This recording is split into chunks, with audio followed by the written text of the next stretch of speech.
अस्सलाम वालेकुम नाज़रीन, एक मरतबा फिर आपको प्रोग्राम में खुशामदीद कहते हैं। नाज़रीन, बातचीत हो रही है, बड़ी इल्मी बहस छिड़ चुकी है और इस वक्त हम मुख्तलिफ़ सीने के अमराज, चेस्ट डिजीज़ के ऊपर बातचीत कर रहे हैं। Doctor Murtaza Kazmi, consultant respiratory physician, हमारे साथ मौजूद हैं।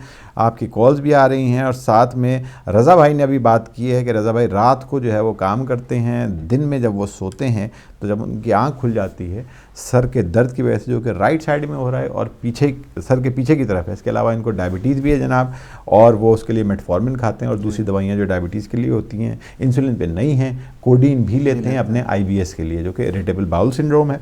और एक कॉल आ गई है, अब इसलिए ले लेते हैं और उसके बाद फिर हम जो है वो रज़ा भाई के सवाल की तरफ दोबारा जाएंगे। हेलो, अस्सलाम वालेकुम। वालेकुम सलाम जनाब मैं लंदन से बात कर रहा हूँ। जनाब कौन सा बात करें लंदन से? हाँ जी, मैं हैदर बोल रहा हूँ लंदन से। जी हैदर भाई, क्या हाल है? ठीक है, आप खैरियत से हैं? अल्लाह का करम, आप सुनाइए। अल्हम्दुलिल्लाह। मेरा सवाल आपकी स्पेशलाइजेशन फील्ड से, चूंकि आज आपसे बात हो गई है जी, तो मुझे कुछ टाइम से जो है ना वो हार्ट में प्रॉब्लम है। अच्छा। यानी डायग्नोज नहीं हो सका, मगर एक ऑफ एंड ऑन अचानक शिद्दत से हार्ट में पेन हो जाना। जी जी 3-4 दफा इमरजेंसी में भी गया, उन्होंने ECG लिया, ECG जो था वो सब ठीक ठाक हुआ, कोई प्रॉब्लम। मगर ये कि फिर मैं गया ईरान, तो मुझे वहाँ पे स्पेशलिस्ट ने कहा कि बाज़ों का जो हार्ट प्रॉब्लम होता है वो ECG पे नहीं आता है जी। तो फिर मैं यहाँ वापस आया, मैंने अपने GP को पुश किया, तो उसने फिर जो स्ट्रेस होती है एक्सरसाइज साइकिल, उसने रेफर किया। जी जी जी। तो उसका भी जो है वो ठीक आया। फिर 3-4 महीना बीच में तबीयत ठीक रही, फिर उसके बाद अचानक जो है ना the pen came back suddenly. अच्छा। तो फिर उसके बाद इन्होंने कहा कि भाई आपको जो है वो कार्डियोलॉजिस्ट ने कहा कि भाई आपको हम एंजियोग्राम कराएंगे, जो अल्ट्रासाउंड होता है हार्ट का। जी जी। तो फिर उसका अपॉइंटमेंट हुआ, सब कुछ हुआ, मगर जब मैं गया उसके लिए तो इन्होंने कहा कि मेरी जो हार्ट की जो चेस्ट की वॉल है वो बहुत थिक है। अच्छा। और अब उसमें जो है वो अल्ट्रासाउंड नहीं हो सकता है। जी जी। तो फिर इन्होंने जो जनरल जो चेक्स थे, डायग्नोसिस थे वगैरह, तो फिर उसके बाद इन्होंने ऑल क्लियर दे दिया कि नहीं आपको कोई प्रॉब्लम नहीं। मगर अनफॉर्चुनेटली हमारी लॉन्ग मेडिकल हिस्ट्री है जी जी। कि जितने भी हमारे रिलेटिव्स हैं वो सब इसी में कार्डियक अरेस्ट में ही जो है ना। ओहो, अच्छा अच्छा। चाहे मेरे फादर हो या ग्रैंडफादर हो, ग्रैंड मदर हो, वो सब जो है वो हार्ट रिलेटेड इशू में अच्छा जो है बेचारे सब गुजर गए हैं, उनको अच्छा। मौका भी नहीं मिल सका बचने का। अच्छा अच्छा अच्छा। और कोई सिम्टम्स नहीं थे, कुछ भी नहीं थे। So I am a bit worried जी कि उसमें अब चूंकि अब क्या होना चाहिए, क्या क्या पैनिक साइन होना चाहिए, और ये वाकई अगर हार्ट की वॉल अगर थिक हो तो अल्ट्रासाउंड नहीं हो सकता। अच्छा। और अगर नहीं हो सकता है और अगर सब चेक्स क्लियर आ रहे हैं, देन सडनली चेस्ट में पेन होना। अच्छा, मुझे कोई शुगर नहीं है, कोई ब्लड प्रेशर नहीं है। अच्छा अच्छा। I am overweight, that's no doubt about it, but I am trying to lose weight as well. मगर ये बहुत अच्छी बात है, ये तो बहुत अच्छी बात है। वो भी एक बिल्ड होती है, एक नेचुरल चीज होती है, नो, कि वी आर बेसिकली। हैदर भाई, आप सिगरेट पीते हैं? नहीं, बिल्कुल नहीं। अच्छा। दूसरी बात ये बताइए कि आपने कभी अपना कोलेस्ट्रॉल वगैरह चेक किया? जी बिल्कुल। डॉक्टर साहब, आप भी सवाल पूछ सकते हैं। जी, मैं कोलेस्ट्रॉल का एक तो पहले पूछने लगा था। कोलेस्ट्रॉल आपने चेक करवाया? जी, हर साल मैं करवाता हूँ, मेडिकल टेस्ट होता है हर साल। Everything is perfect, no cholesterol, no sugar, no smoking. जी जी जी। और हैदर भाई, आपकी एज क्या है? 42। और जो आपकी जो फैमिली हिस्ट्री है, जैसे वो किस एज में उनको डायग्नोज हुआ कार्डियक प्रॉब्लम्स? नहीं, मेरे फादर को तो नहीं हुआ डायग्नोज प्रॉब्लम। उनको एक अचानक ही कोलैप्स्ड एट होम, फिर एम्बुलेंस आई, they tried to resuscitate him but he passed away. और कितनी क्या एज थी उस वक्त इनकी? 59। अच्छा अच्छा अच्छा। और इंटरेस्टिंग बात यह है कि इंतकाल होने से 6 वीक पहले ही उनका ECG हुआ था यहाँ, क्योंकि उनकी आई प्रॉब्लम थी, आई सर्जरी चल रही थी। जी हाँ। सो इनका ECG इतना परफेक्ट आया था। तो मैं ये पूछना चाहूंगा स्टेप बाय स्टेप, कि आजकल स्ट्रेस लेवल बहुत है UK में, हमारी लाइफ में, नो डाउट अबाउट इट। बिल्कुल सही बात। और ये सिम्टम्स जो है बिल्कुल ठीक हो जाते हैं 3-4 महीने, जी, and then it comes back. जी हाँ। So I don't know, all the blood test मुझे इन्होंने 6 घंटा रखा था इमरजेंसी में, उन्होंने ब्लड टेस्ट भी किए, बाकी उन्होंने दूसरी चीजें भी कही। मगर ये कि कोई डायग्नोसिस हो नहीं रहा है basically, and I am trying to lose weight as well. एक शिकायत है GP को मेरी, क्या आई एम ओवरवेट। जी। मगर ये कि दैट इज ओनली प्रॉब्लम। ठीक है हैदर भाई, इसके ऊपर बात करते हैं भी आपसे, और जी, शुक्रिया। आप ज़रा प्रोग्राम देखते रहिए, अभी इसके ऊपर तफसीली बात करते हैं डॉक्टर साहब से भी। बहुत शुक्रिया। अच्छा, पहले हम जल्दी से अगर हम रज़ा भाई के सवाल का अगर हम जवाब दे दें, डॉक्टर साहब क्या आप फरमाएंगे? रज़ा भाई ने जो रात को जो सर में दर्द की बात करते हैं, उसके बाद फिर हम हैदर भाई की बात करेंगे। जी, तो उनके जो सर की दर्द है, एक तो काफ़ी सालों से मौजूद है जिस तरह से कह रहे हैं, और इसके 5-6 कॉजेज़ हो सकते हैं जो इन्होंने ब्रीफ हिस्ट्री दी है। एक तो इनका नाइट शिफ्ट पैटर्न जो है, वर्किंग पैटर्न जो है, वो itself is a cause of tiredness and morning grogginess जिसको हम कहते हैं, और सर में दर्द का, सर दर्द का। जी हाँ, बिल्कुल। एक तो वो है। दूसरा ये है कि डायबिटीज़ कंट्रोल, जो जब बॉडी का नॉर्मल रिदम जो है वो डिस्टर्ब होता है और वो दिन में सोएं और रात में जागें, उससे डायबिटीज़ कंट्रोल अपसेट होता है और उससे जो है इस तरह के सिम्टम्स भी आते हैं।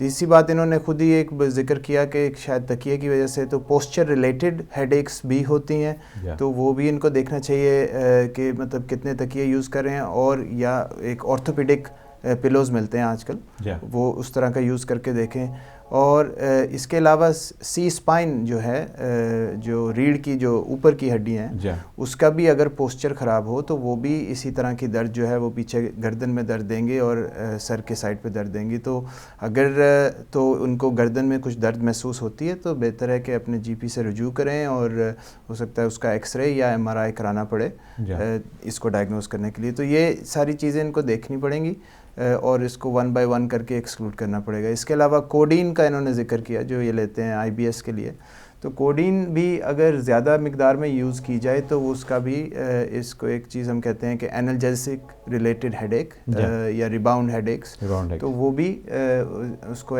कोडीन के यूज़ को भी कम करें। और आई थिंक ये 5-6 जो कॉजेज़ हैं इस पर गौर किया जाए। मेरे ख्याल में काफ़ी तफसीली डॉक्टर साहब आपने जवाब दिया है। मेरे भाई रज़ा भाई, आपका जो आपने जो सवाल किया है वो बिल्कुल और इतने साल से आपको जो दर्द है सर में, और मुझे थोड़ी सी हैरत ये हुई है कि आपको इतने अरसे से दर्द है और आपने अपने डॉक्टर को अभी तक नहीं दिखाया। तो सबसे पहली बात तो ये है कि आप फौरी तौर पे जो है अपना अपॉइंटमेंट बनाएं अपने डॉक्टर के साथ, अपने जीपी के साथ, और जाके उनसे बात करें कि जनाब मुझे ये दर्द है, ये प्रॉब्लम है। क्योंकि वजह उसकी ये है कि हाँ ठीक है, हो सकता है कि तकिए से हो, पोस्चर रिलेटेड हो, मगर बहुत सारी चीज़ें ऐसी होती हैं, कभी कभी आपको नेक का भी प्रॉब्लम हो सकता है जिसकी वजह से है। तो आप अपना एक्सरे कराइए, डॉक्टर साहब अगर आपको चेक करेंगे तो आपको बता सकते हैं कि क्यों इतने अरसे से आपको दर्द हो रहा है। अपनी आई साइड ज़रूर चेक कराइए ताकि पता चले कि ऐसा तो नहीं कि कभी कभी ऐसा होता है कि नज़र की ख़राबी से भी जो है वो आपके सर में दर्द होता है और आपको ऐसा लगता है कि जनाब ये मुझे थकन से हो रहा है या मुझे लेटने से हो रहा है, मगर असल मसला होता है बहुत माइनर सी बात होती है, बिल्कुल सामने की बात होती है, मगर हम उसे देख नहीं रहे होते हैं। क्यों डॉक्टर साहब? बिल्कुल। और आपसे गुजारिश ये है कि ये कोडीन और ये सारी चीज़ें जो आप इस्तेमाल कर रहे हैं, ये इसकी भी वजह हो सकती है। तो मेरे ख्याल में आपको तफसीली, एक तो पहली बात ये है कि आपको डायबिटीज़ है, तो आपने तो वैसे ही डॉक्टर के पास जाना है, आपको जाके चेकअप तो अपना कराना है। तो मैं अब बेगम साहब आपने जिक्र किया, तो मैं बेगम साहब से दरख्वास्त करूँगा कि इनको ज़रा आप अपने डॉक्टर साहब के पास जो है वो अपॉइंटमेंट बनाइए, आप उनको भेजिए ताकि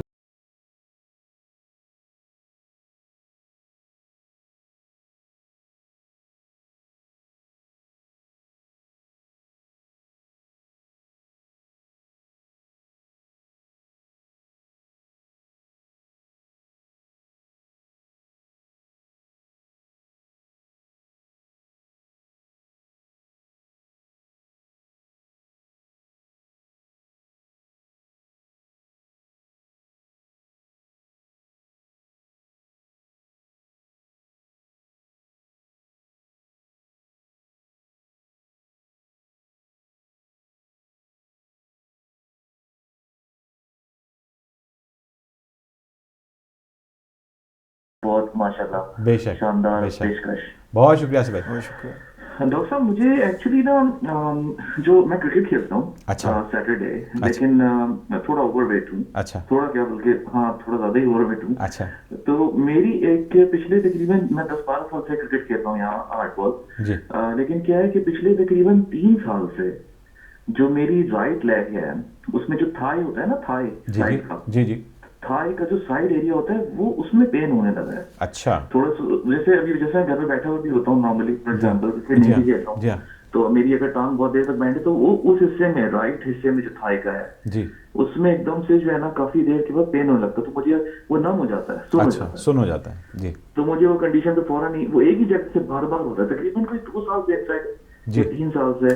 अच्छा, जब मैं तकरीबन यंग था काफी, अभी भी बहुत ज्यादा ओल्ड तो नहीं हुआ, 36, अच्छा, लेकिन जब मैं लाइक लेट्स से 18, 19, 20, 21, 22, जी जी। 24 तक का था, तो मुझे क्रैम्प्स आते थे उसी टांग में, अच्छा। और थाई की तरफ ही आते थे। अच्छा। लेकिन वो क्रैम्प्स मुझे आते थे वो थाई की, क्योंकि वहाँ उस वक्त मेरी एक्टिविटी बहुत ज्यादा होती थी रनिंग की जी जी। और दूसरी चीजों की, तो वो उसी राइट लेग में, लेकिन नीचे की तरफ थाई की बैक साइड जो होती है ना, जी जी। उसमें क्रैम्प आते थे। जी और उसी लेग में जो है ना, अब वो क्या हो रहा है कि क्रैम्प्स तो नहीं आते हैं, लेकिन ये कि वो राइट लेग में साइड हिस्से में बहुत दर्द होता है। अच्छा। और क्रिकेट खेलते भी मैं फील करता हूँ कि उस लेग में थोड़ा सा, जैसे मैं शायद ज्यादा यूज करता हूँ क्योंकि वो मेरी राइट लेग है और फिर वो थाई भी है, तो आई डोंट नो उसके लिए मुझे क्या करना चाहिए। अच्छा आसिफ भाई पहले तो ये बताइए कि ये दर्द जो आपको रहता है और ये नमनेस रहती है कि हर वक्त रहती है या आती जाती रहती है? नहीं, मतलब आती जाती रहती है। आती जाती है। और जब आती है तो कितने अरसे तक रहती है जाने से पहले?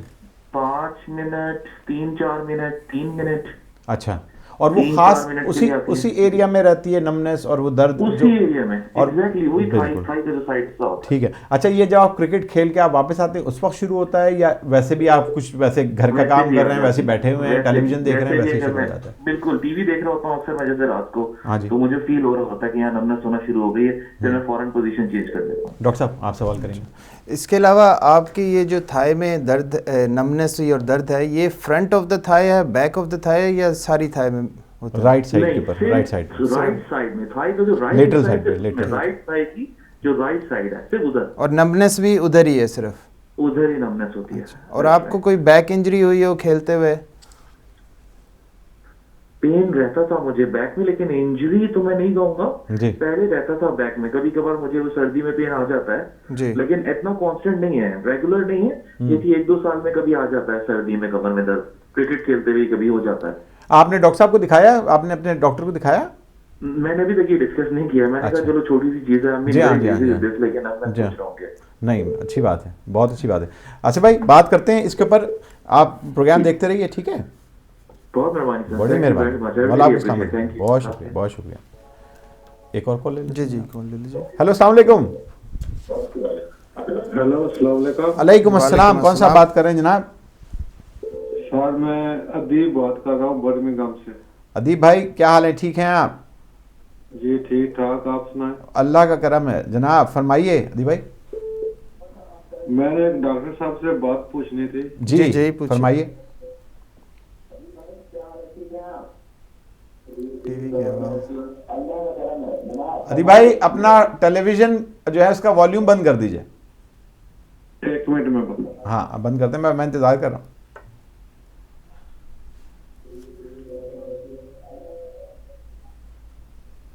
हेलो। जी जी, फरमाइए। फरमाइए। मैंने एक पूछना है, मेरे भी नेक में बहुत दर्द होता है, नेक और शोल्डर में। अच्छा। तो मैं डॉक्टर साहब से पूछना, मैं इधर डॉक्टर अपने के पास भी गया, मैंने एक्सरे कराया, वो क्या बोलते हैं सर्जरी नहीं, MRI स्कैन भी कराया है। अच्छा। तो वो बोलते हैं तुम्हारे नेक में आर्थराइटिस है, इसका कोई इलाज है? अच्छा अच्छा, और ये आपको कितने अरसे से दर्द है? ये कोई 4-5 साल से है, 5 साल से। और इसके लिए आप कोई ट्रीटमेंट ले रहे हैं, कोई दवाई ले रहे हैं?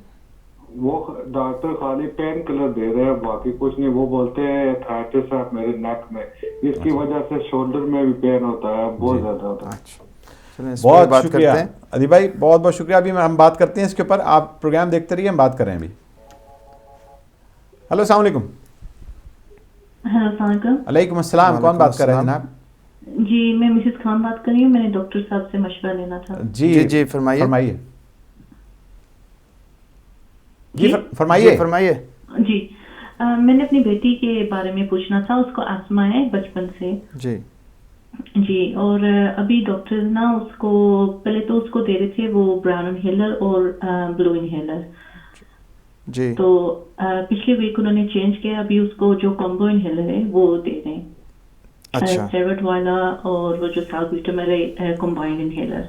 अच्छा। लेकिन उसको रात को काफ़ी खांसी होती है और मैं डॉक्टर्स को बता भी चुकी हूँ कि उसको रात को खांसी जो है ना काफ़ी उसको she wakes up in the middle of the night होती है। अच्छा। लेकिन वो कहते हैं कि इस जस्ट समथिंग के अभी छोटी है कि अभी 9 साल की है वो, अच्छा। कि हो सकता है जब आस्ते आस्ते जब वो बड़ी होगी तो वो ठीक हो जाएगी। लेकिन उसको दूसरी गोलियां भी जो मेंटी लूकास टैबलेट्स हैं वो भी उसको दी हुई हैं।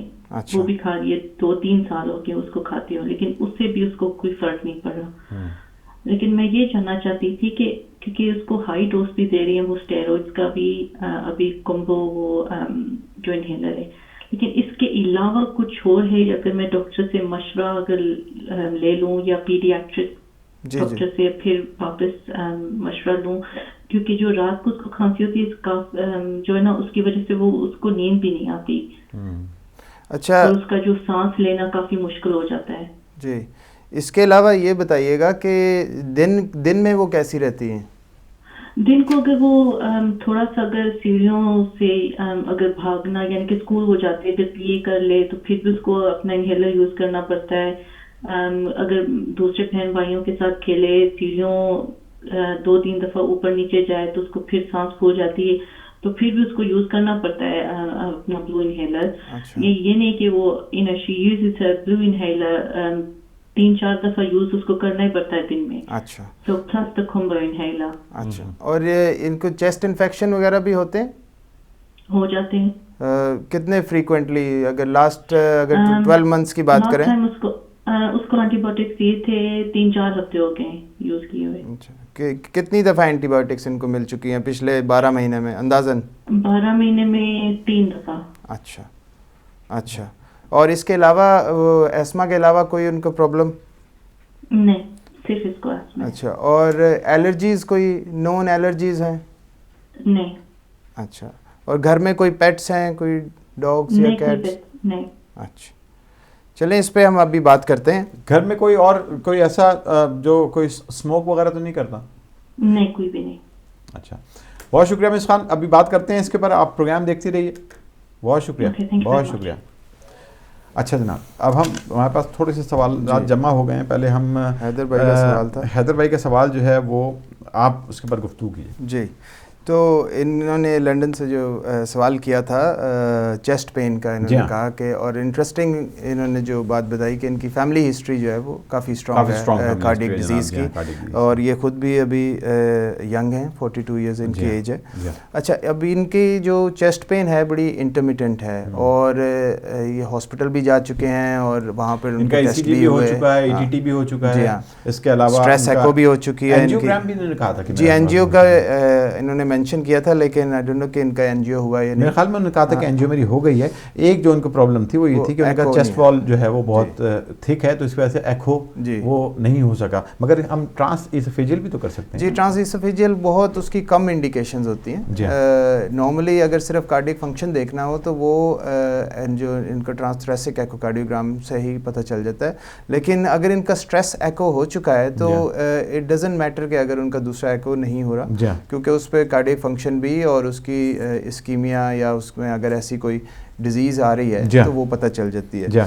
तो और दूसरी अच्छी बात जो है कि जो मॉडिफाइबल रिस्क फैक्टर्स हैं वो इनके में नहीं है, जैसे कि कोलेस्ट्रॉल इनका ठीक है, स्मोक ये करते नहीं हैं, डायबिटीज़ भी नहीं है इनको, सिर्फ जो है ये ओबेसिटी है जो इसको वो ओवरकम करने की कोशिश कर रहे हैं। तो जहाँ तक कार्डियक जो पेन का ताल्लुक है, इन्होंने बिल्कुल ठीक रूट लिया, सारा इन्होंने चेक भी करवाया और अल्हम्दुलिल्लाह ऐसा कोई प्रॉब्लम नहीं है। लेकिन हमारी एडवाइस फिर भी यही होगी कि जब भी आपको अगर चेस्ट पेन हो, सेंट्रल चेस्ट पेन हो, उसको आप इग्नोर ना करें और ज़रूर आप फ़ौरन उसकी मेडिकल हेल्प लें, क्योंकि आप किसी वक्त वो कार्डियक भी हो सकता है। लेकिन अभी तक के मामलात में ये कार्डियक पेन नहीं लग रही है। इसकी दूसरी वजूहात, ओबेसिटी में एक बहुत कॉमन जो चीज़ है वो रिफ्लक्स है, जिसमें तेज़ाबियत, जिसको हम मैदे की तेज़ाबियत कहते हैं, वो भी चेस्ट पेन कर सकती है, और उसकी तरफ भी अगर अपने डॉक्टर से रिव्यू करें तो उस एंगल को भी देखना चाहिए। बिल्कुल सही बात है। हैदर भाई, लंदन से आप हमारे साथ थे और आपने बात की वज़न का। जहाँ तक ताल्लुक़ है, मेरे ख़्याल में वज़न जो है वो ख़ुद ही अपने अंदर एक बहुत बड़ी बीमारी है कि आप उसको, और आप बहुत ही अच्छा कर रहे हैं कि आप उसको कंट्रोल करने की कोशिश कर रहे हैं, क्योंकि वज़न अगर आप कंट्रोल नहीं करेंगे तो उससे आहिस्ता आहिस्ता बहुत सारी बीमारियां जो हैं वो आगे लग जाती हैं, जिसमें डायबिटीज़ भी है, ब्लड प्रेशर भी है, इसके अलावा दिल की तो बहरहाल है ही है। और आपके साथ जो क्योंकि इतनी स्ट्रॉन्ग फैमिली हिस्ट्री है, तो मेरे ख़्याल में बहुत ज़्यादा ज़रूरी है कि आप जितना ज़्यादा जल्दी जो है इस वेट से, इस वज़न से छुटकारा पाएँ, पहली बात। दूसरी बात ये कि जैसे डॉक्टर साहब ने कहा और बहुत ही अच्छी बात की है कि कभी कभी ऐसा होता है कि हमें लगता है ये चेस्ट पेन है, मगर असल में जो है वो एसिड, जो कि मैदा जो है वो तेज़ाबियत जो होती है वो ऊपर की तरफ आती है, जो हमारे गलेट में आती है, हमारी ग़िज़ा की नाली में आती है, और वो हमें जो है वो इसी तरीके का चेस्ट पेन करवाती है। इसमें कभी कभी हम ऐसा करते हैं डॉक्टर ज़ात के एक दवाई आती है, उसको हम कहते हैं ओमिप्राज़ोल डॉक्टर साहब, PPI, और वो अगर आप इस्तेमाल करें तो उससे भी वो बेहतर हो जाता है। और बहुत सारे ऐसे पेशेंट्स होते हैं जो हम आए दिन देखते रहते हैं, और उसमें हम इस तरह करते हैं, कॉफ़ भी इसी तरीके से बेहतर होती हैगी।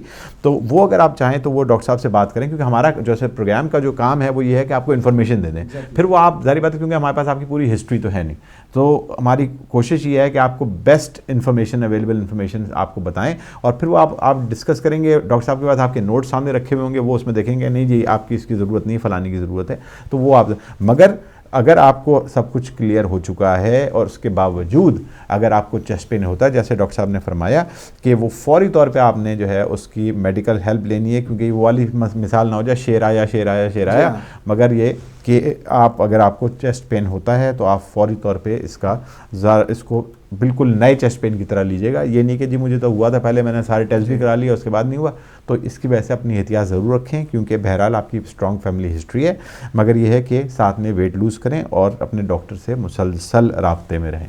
बहुत शुक्रिया ना। एक ब्रेक का वक्त हो गया था, मुझे जो है वो गिल भाई ने जो है वो हुक्म दे दिया है कि एक छोटा सा ब्रेक लेते हैं जनाब, और ब्रेक के बाद आपकी खिदमत में दोबारा हाजिर होते हैं। आपसे गुजारिश है कि प्रोग्राम देखते रहें और अपने सवाल जो हैं वो रेडी रखिए और हमें फ़ौरन फ़ोन कीजिए, क्योंकि डॉक्टर साहब से हमने बहुत सारे सवाल और भी पूछने होंगे, और आपके जो अभी अदीब साहब का, मिसेस खान का, और आसिफ भाई हमारे लंदन से हमें दुआएँ दे के गए हैं, आपके सवालात के जवाब अब बाकी हैं।